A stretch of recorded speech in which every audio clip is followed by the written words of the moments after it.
छत्तीसगढ़ में भाजपा के वरिष्ठ विधायक बृजमोहन अग्रवाल ह कहिन है कि केंद्र सरकार के अमृत मिशन योजना में रायपुर राजधानी में कोनो काम नहीं चलत है। आज 4 बछर हो गए केंद्र सरकार के पैसा घलो मिल गए है, तब राजधानी के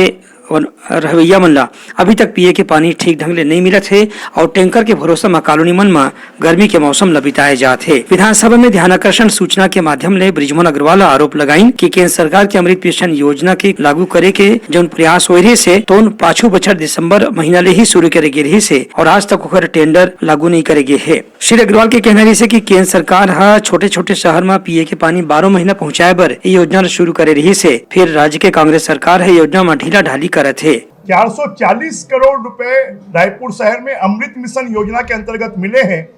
और 2017 से मिले हैं और अभी तक अमृत मिशन योजना का काम पूरा नहीं हुआ है। अगर राजधानी में सरकार की नाक के नीचे समय पर काम पूरा नहीं हो और उसमें भ्रष्टाचार हो और रायपुर शहर के लोग उसके कारण धूल खा रहे हैं, टीबी के मरीज बन रहे हैं, अस्थमा के मरीज बन रहे हैं, उनका लंग्स खराब हो रहा है और लगातार समाचार पत्रों में मीडिया में आने के बाद भी सरकार ध्यान नहीं दे रही है और माननीय मंत्री जी से बार बार आग्रह करने के बाद भी कि उसमें गार्डनों का निर्माण होना है, उसमें परिवहन व्यवस्था का निर्माण होना है, उसमें लोगों के लिए काम के निर्माण होने हैं, परंतु कोई काम की जानकारी माननीय मंत्री जी नहीं दे पाए। अगर रायपुर जैसे शहर में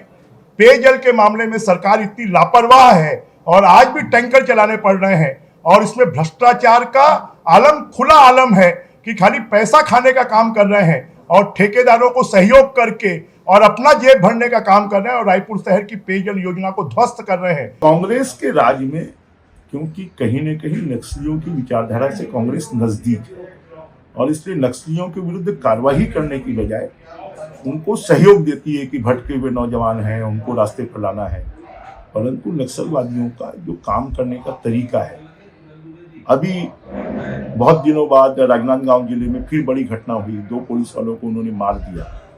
तो गांव के लोगों को बरगलाकर हमको उनकी रणनीति को समझने की जरूरत है और उनकी रणनीति को फेल करने के लिए कि गांव-गांव में जाकर वो लोगों को, नौजवानों को, महिलाओं को, बच्चों को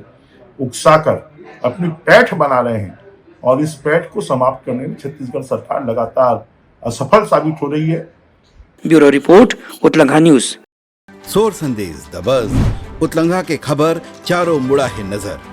छत्तीसगढ़ी और अंग्रेजी भाषा में खबर पर रहो बेसबर।